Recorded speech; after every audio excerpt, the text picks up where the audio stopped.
ambalma do ko ya me gadere sula ka fodde wode na jigina ni mana kono dafara kalonani ni den jigina ni mana o denyirini su kana do so kono parce que hada madende do na su do na yoro mi kaburu de do ko aya soro ulu ye do denyirini do kadu kene kono ya soro utenindo wonni yonnindo ubennenke ube jumanke na ya soro ba yoro do uba bila utake mogonyana ni su kora wakati dola nuba wogo be na soro la uba kolo soro la ubo katu bila kaburu sola parce que dikone in kato du yala parce que abe yoro mi ni du sera ube bonjora ka salla ka tebe silamia sariala donc nu be se ka bo ba yoro do uba boye wakati mi mogota kalama uba wogo be ka boye kata bila kaburu sola nu ya soro ube nu ya kolo do soro ni ma fu soro kaburu kono fano ya banne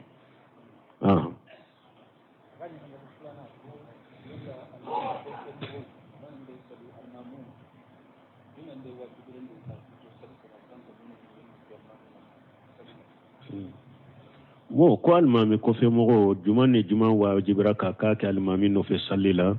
almami be fi mo fe ke sallila ba ka no fe inma juila al-imam li yutamma bihi almami kere awye de ya ka Allah degede almami be fi mo fe ke sallila abe almami ko fe mogo ka iko ke wo minye ni e katawra e nyina na wajibi dola ube nyina na sunna dola almami bo ode taye men ni e nyina na almami kofe urukunu do de la almami to taye na be fe ngo fen ke ba ka no fere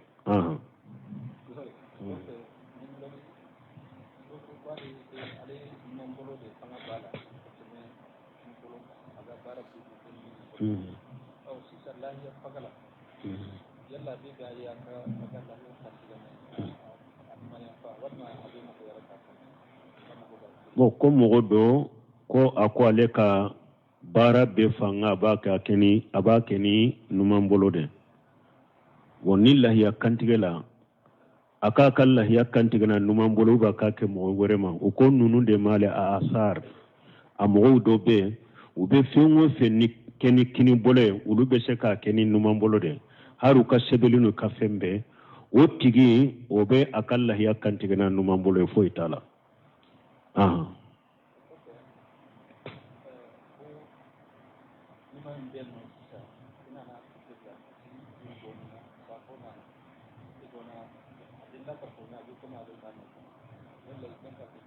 emu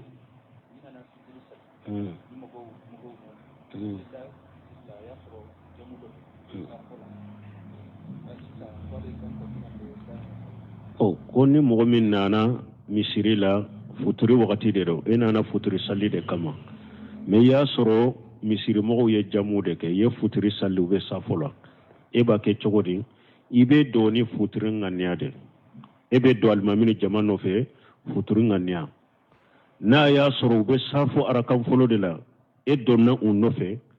ni e ka futuri arakan sabat dafara ibe sigi ka tahiya ke kalmami fara ɲɔgɔnya ŋaniya dusukun kono ka salamu bila ni b'a fɛ ka jamu ke ibe wuli ka faru ka futuru safo arakan laban fana la ibe wuli ka faru ka safo arakan laban fana la ibe arakan kɛnɛ sɔrɔ o fana la ni alimami ni jama ye salamu bila ibe ka safo tɔ dafa ni yɛrɛ min n'a y'a sɔrɔ e y'a sɔrɔ safo la u ye arakan kelen tɛmɛ e donna un nɔfɛ safo arakan fulana de la e donna ni futuru ŋaniya ye a bɛ saba kɛ ɲɔgɔn fɛ nu a bɛ sigira a ye tahiya kɛ a ye salamu kɛ i bɛ salamu kɛ alimami ni jama nɔfɛ parce que fana ka futuri saba dafara donc n'i b'a fɛ k'i ka safo salli i b'a salli ou bien n'i b'a fɛ ka bila n'i taara i ka so i b'a salli n'i taara i ka so i b'a salli donc ni kɔni nana i bɛ don ni futuri ŋaniya de innamal a'malu binniyati wa innama likulli imri ma nawa ni e nana e ka don ni futuri ŋaniya de ciiden ko baara si tɛ kɛ n'a ma kɛ ni ŋaniya ye mɔgɔ kelen kelen ye min ŋaniya o de bɛ ye e donna ni futura ŋaniya min ye ala b'o de sabe alimamini jama bɛ safo min na ala bɛ o de sabe olu ye donc e bɛ don ni futuri ŋaniya de ni futuri saba dafara i bɛ alimami fara ɲɔgɔnya ŋaniya ka salamu bila ka faruka safo fana ka arakan labanna iba ke wo cogo de la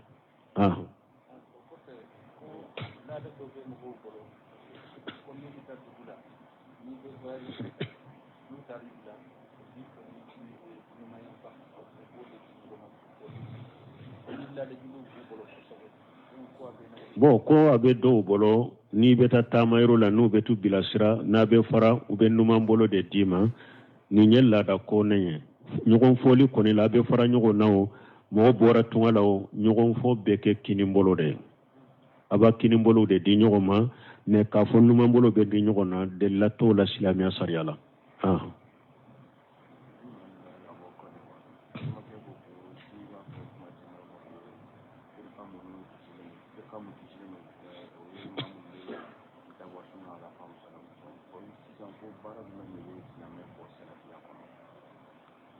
bo ko do ko amba fo ko ewa jamakulu min kisilendo e jamakulu min be qur'ana ne hadisa kala fahamu salafu salih ko mun be mo be salafiya kono ante se ko be bar kelen kelen fo ni mi jani fo ola nu ko ninde qur'ana wa sunna la fahamu salafu salih sheba utabina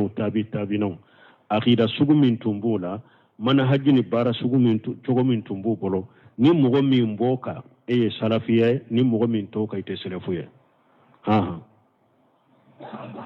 wa alaikum salam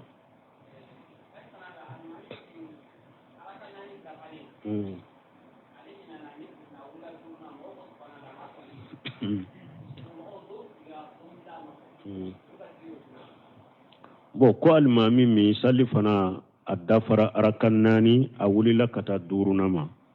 mogo ko subhanallahi amasagi jamakulu tilala do wulila nofe do sigira ko be cogodi don ke bawo bolo ni salli ko ni dafara nani la salli fana dafara nani la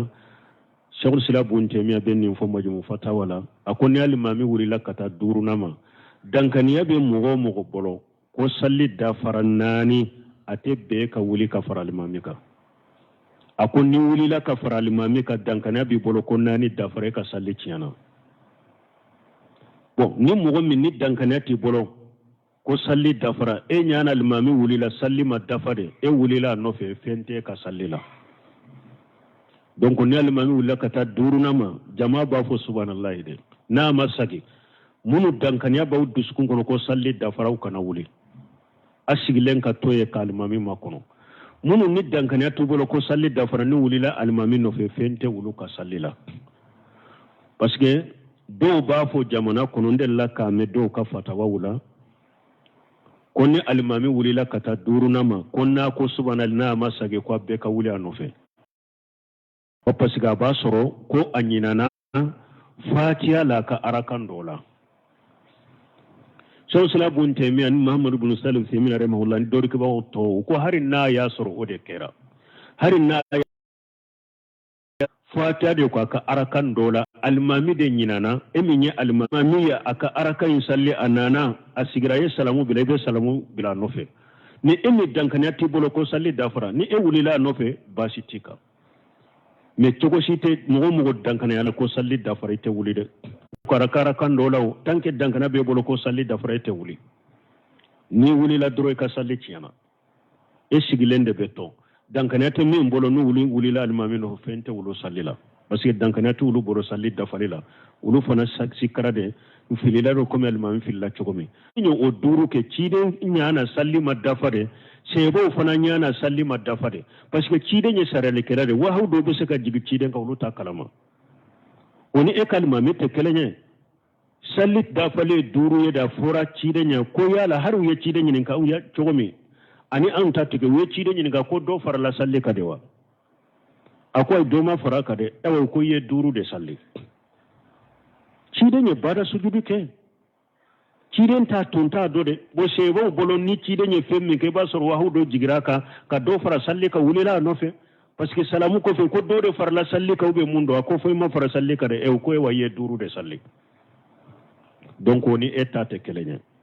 ni almami ko ni wulla kata duru nama jama ba fo subhanallahi de na sagira fule na ma sagi dankaniya be mum bolo ko salli da fara usigilen ka to ni dankaniya te mum bolo no wulila no fe fente wulu sallila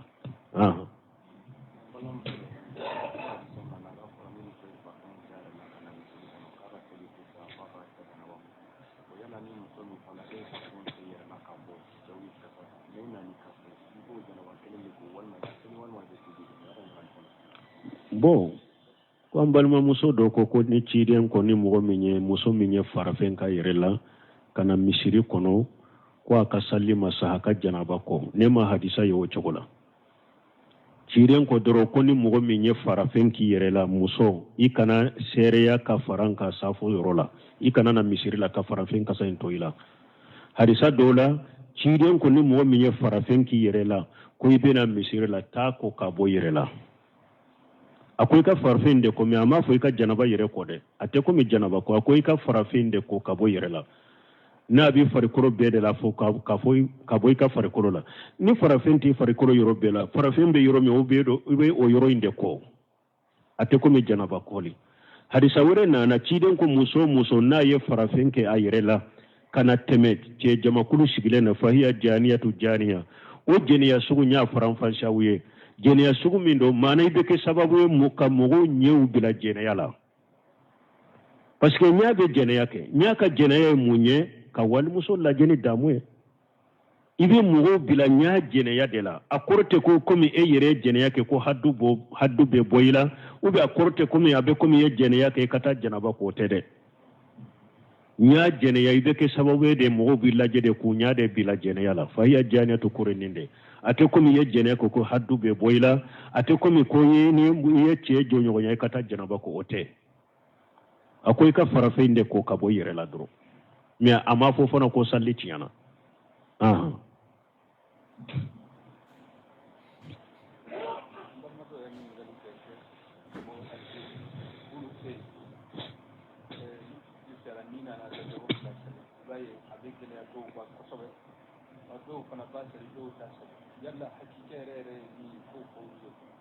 bon ko ni futuru sera ni donna misiri la kara kan fula salla bɛ gɛlɛya dɔw ma ciden ka sunna ye min ye ko iza dagala ahadukum almasjida fala yajlisu hatta yusalli rak'atayn ciden ko na dola kelen donna misiri kono i kana siga bara fo i kara kan fula salli don kama ko hari wakati balile munum nana ko ni wakati nuna mɔgɔ tɛ salli misiri fori sentola parce que ale min jawati asbabi sababu bɛ ale la sababu bɛ salli la i b'o o salli wakati barilenw na donc i donna misiri la wakati lasara kɔfɛ o fajiri kɔfɛ do tile bɔ wakati do tile bin wakati do fo i kara kan fula salli sani ka sigi o ye misiri fɔli dɛ o tɛ wakati barilenw na mais maliki ma jahabi de b'a bali ko wakati balilen do i kana salli mais an ko ma jahabiw ka ko maliki yɛrɛ y'o de fɔ a ko إنما أنا بصر والشيء وقتي فأنظروا في رأيي وكل ما وافق الكتاب والسنة فخذوه وكل ما لم يوافق الكتاب والسنة فاتركوه مالك كو عليه هذا مدين دي كو عليه بسوا بصر أبي قطو كو عليه نا يحكلنا منوفو كو أنكا كحكلنا وني قرآنني حديث الله جي كنا كحكلنا مني قرآنني حديث ينغونتا أنكو من أنكا بارك نوي naka hakilina ni qur'ana hakilina mini qur'ana ne hadisa ma nyogonta an ka le ka hakilina bila donc abin madigi majabi da ko wakati balilen do ko ni donna misiri lay kana salli mais kuma sahalen toye ci den ka disa sahalen be akon na dola kilen donna misiri da kana shigi fo kara kan fula salli ati kara kan fula de salli ka sigo de ci den ka sunnai bon nitile binna salli walela sani farda ka jo كيدين كحديث أبو بكر عبد الله بن مغفل كحديث به صلوا قبل المغرب وفي ثالثة لمن صار كيدين كو أي صلي فتريني سبنا أكوننا يوم من جاء pura kana ke wajibi pura kana ke fardai donc sunna do ni futuri welela sani uka salli jo ibe salli ni donna misiri ko ara kan fula salli ana shika hadisa dobe ako ciden ka sebo ni futuru werela no be nyogonda kata piuma kani arkan fula salli ako ni dunando donna ciden ka misiri kono iba miri de ko futuru salli la futuru ko fara kan fula mo ba ke ko de salli tanke mo chaman tumbe ni salli wala futur la nu barakan fula salli ni duna min don nan misiri ko ne ba jate min futuru sallirare futuru ko fera kan fula mo ba ke ko de salli donc ni don nan misiri kono sani tile ka bitile bi wakati do ni ba fe ka sigi dara kan fula salli i kana sigi kara kan fula salli ni kana sigi ni mara kan fula salli ni sigi na mara kan fula salli ibe se ka do ci den ka risa sosorila na ko fala yajlisu fala tajlisu hatta fala yajlisu hatta yusalli rak'atayn ibara kan fula salli ni futuru welela fana hadisa nano fana ka sani farda ka jo arakan fula salli ani abido hadisa kono bayna kullu adhanaini sala ciiden ko salli wala ni salli joli ni nyogon ci nyamara be mo bure ka salli nin kera nyamara kan joli saba ni nana tilema bide salli ma wala ni ba fe ka sigi arakan fula salli de kana sigi ni mara kan fula salli hadisa in koso na dola kelen don nan misiri ko ni kana sigi ni mara kan fula salli na ya soro futiri wala fana farda majo حديثنا عن عبد الله بن مخفل كحديث صلوا قبل المغرب وفي الثالثة لمن صار يبي صلي فترني سبنا تشيرين كو بين كل أذانين صلاة أكو صلي ولا بأني صلي جولين نقول شيء سريع دو موكا صلي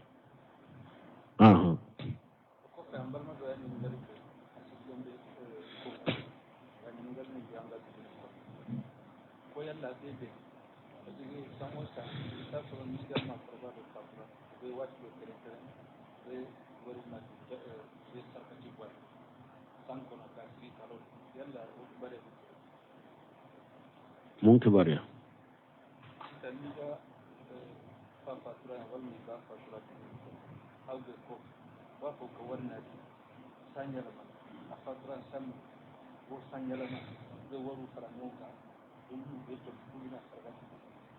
bo ko do ko ni aw ka bange baga fatura sisa aw fa fatura aw mo munum be kofe munum be burusula o be se ka kella da yaw bolo sanyelema ka wori do fara nyogon ka kanati ku beta ka fa sarakati bola ko be cogodi o ye bidiya de kiren ko man hadasa fi amrina haja ma laysa minhu fa huwa raddu wa fi riwayati man amila amala laysa alayhi amruna fa huwa raddu kiren ko nin dina ne ko kura do ala mi nyamara la cide mi nyamara ka bara be sagima na cogodo la ni mo ye barake ale mi nyamara ni bara mi nye ika bara be sagima donc ka fo sanyelema sarakati bo o ye bidiya de tile saba sarakati bo bidiya tile wolon fula sarakati bo bidiya tile binani sarakati bo bidiya sanyelema sarakati bo nunun be bidiya konew ukeli tebe silamiya sariyala munun bu uke ambe siranye ikana bila junubu yere de la parce que tire ko iyyakum muhaddasatul umur فإن كل محدثة بدعة وكل بدعة دلالة وكل دلالة في النار تيرين كم باوما كوكورا ويا يري كروسما كوكورا ببدعة بفيلي بتاسما de kono barajite soro nonu na de abe saragati bosugo munun ken ninye abarajite se suma te suna fa au kawori uchiana fo ani baraji site boala ni junubute ani junubu ni filibantiya de be boala foite awye ni filibantiya ni junubute ate su fana nafa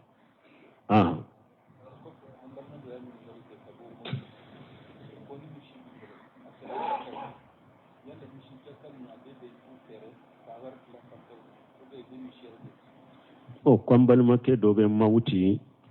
akanyi ni kale ni misu biubo ibolo misu sera jakama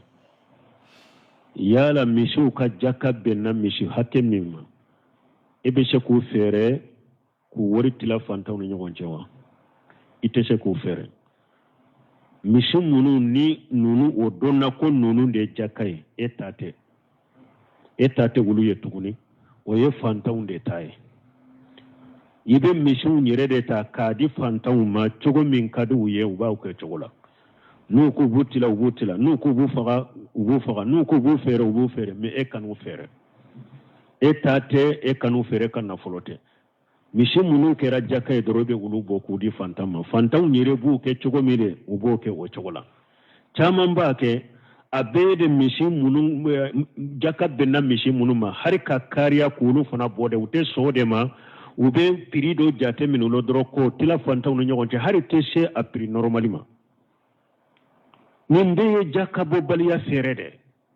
mo be siga fere tige ala kama ala be fembe kalama donc jakka wajibira misi mun na ibe o bode ka di fantama u yere ba ke cogo me ba ko cogo e tate janko ina fo ko iba fere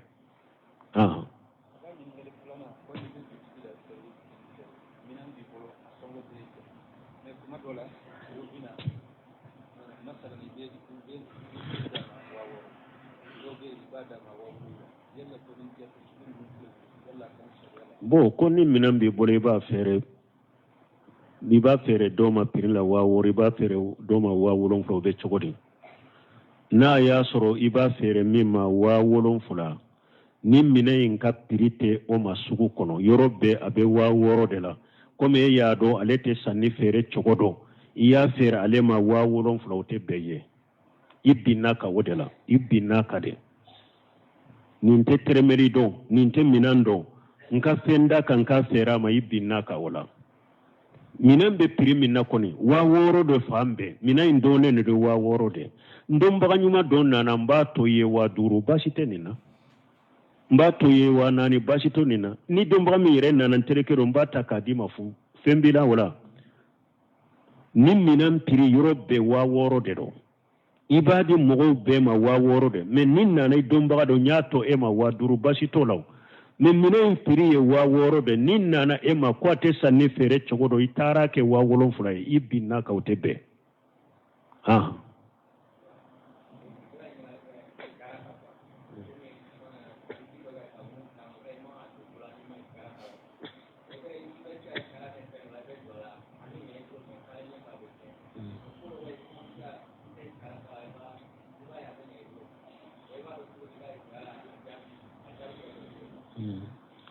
bon comme mogo be se istikhara do ke ko i ka istikhara do a kelin ko fe be do ko ina ko abe nya ko fe abe tia ko do fana be istikhara ibite istikhara ki be do ala be nya ibolo o ciden ka kuma wute wuli na ya soro istikhara minke istikhara jabu togo yede ni istikhara ni be do ko min istikhara ke ni ika do minana ika hera bo koina alaba kuraji dima de ka bo asirafe abeke ni koyin fana ika hera tala alaba bo ibolo me do be istikara ke hari ni ala ye kuna mo nyumo fana hakili na nyini don ke ba nyumo ani mo mo be koyin yedo shekul sala bonte me ko ni yen nunu fula fara nyogon ka istikara ke o be do ko sugu min na mo mo ba nyedo fana mo nyumo ko hakili na nyini akacha ni mogo do be istikhara ke iba soro istikhara chogola ala yere ko ingele ya ka yira la kana do ko ina ka koyin cinya bolo ka koyin tarda tinsi ka ke chogomi e yere bi minda ka jakwa ke ka foroshe ke o beta cinya bolo ke parce que ala ko minna donc ni ala ma latiga ka ke ne ka hera tala i ka duwa jabira abisa ka ke fana istikhara min ke fana ka duwa de ma jabi ala fe o de ato do na ko ina cinya na bolo parce que be defa duwawu de do ni duwawu in fana cide nye duwawu fo kon nin ka ka be ke ninye doni kaba ko no ma nyana bo ikana e wa defo do cide ka duwawu la ikana defo lo ala ka aya la defo be de la na komina labanci yana o ma bo sagara ina de defo imbe sage kata ede ma tinyana ibolo ni kodo de o ko imbe ede la ala ka aya inte hadisa inte defo be ede la imma ka duwawu ma jabi imma koyin kelen ko fe eye ko do ke koyin kono min ba cinya ibolo ko koy bange ba fula sebi ye ku dola kelen bila kata ube jom bila kata amba fo folo nu fula be sebi ye fula be bila kata hijula ni fula seti ye silame saraye min bila nye folo o ye bade dona na cidema ako man ahsanun nas bi suhbati mo lan kanka nyuman ke jonye kateme beka muka ako chuma man ako abuka ko jiya mo belan kanka nyuma yake jonye kateme beka ciden ko iba ako no bora do ako ipa ako no bora do ako ipa ako no bora ako ifa donc don ke ba ko ni hadisa koso ani hari aya min nana ka bangebaga fula u be sege min kɛ den na k'a fɔ a ye ba ta kɛ saba ye hamalatuhu ummuhu ala wahana ala wahanihi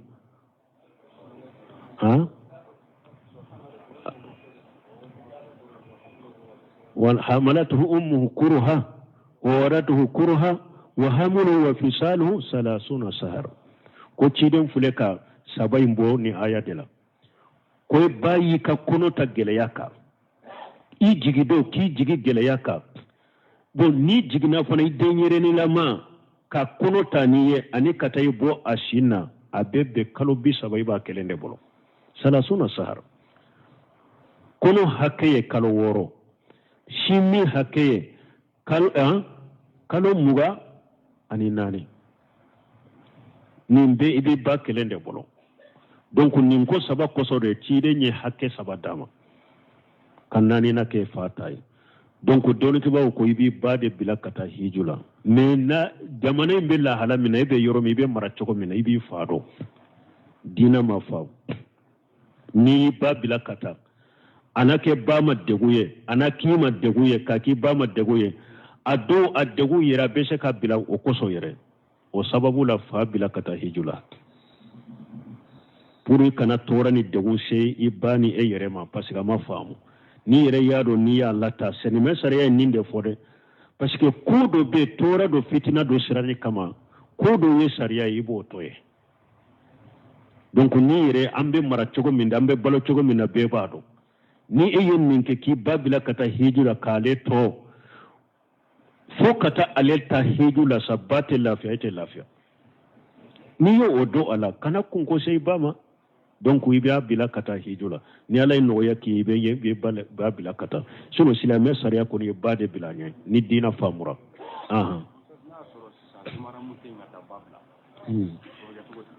bon ni jumara mite ka babila e yere teba e yere beta hiju ki bano fe ni jumara mite kata babila bata bina ibe fa bila kata hijula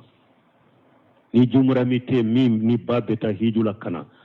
hijuma wajibi ya baka ifa bila kata hijula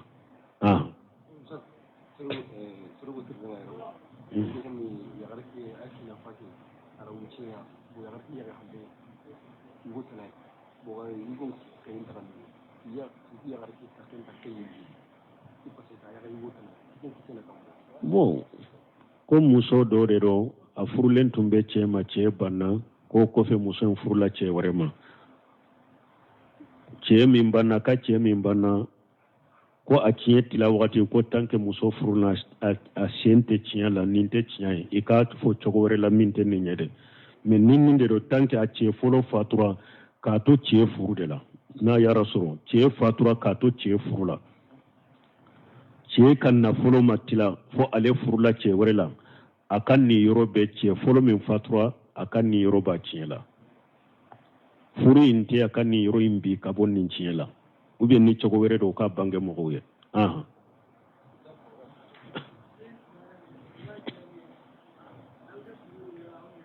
istighara injabu ateye sogola ibe ala delile dronti ala nin koy ninka hera balaika no yanye kanyana bonye ninka hera talaika koy nyelema ka bombolo kimbo ala nika hera be koy na alaba kuraji dima ani alaba latige koy mbeke chogomi nika hera talala ba boybolo istikhara kure ninde ate komi koy be sogo kaye kote subhanakallahumma rabbuna bihamdika ashhadu an la ilaha illa anta astaghfiruka wa atubu ilaik. بسم الله الرحمن الرحيم.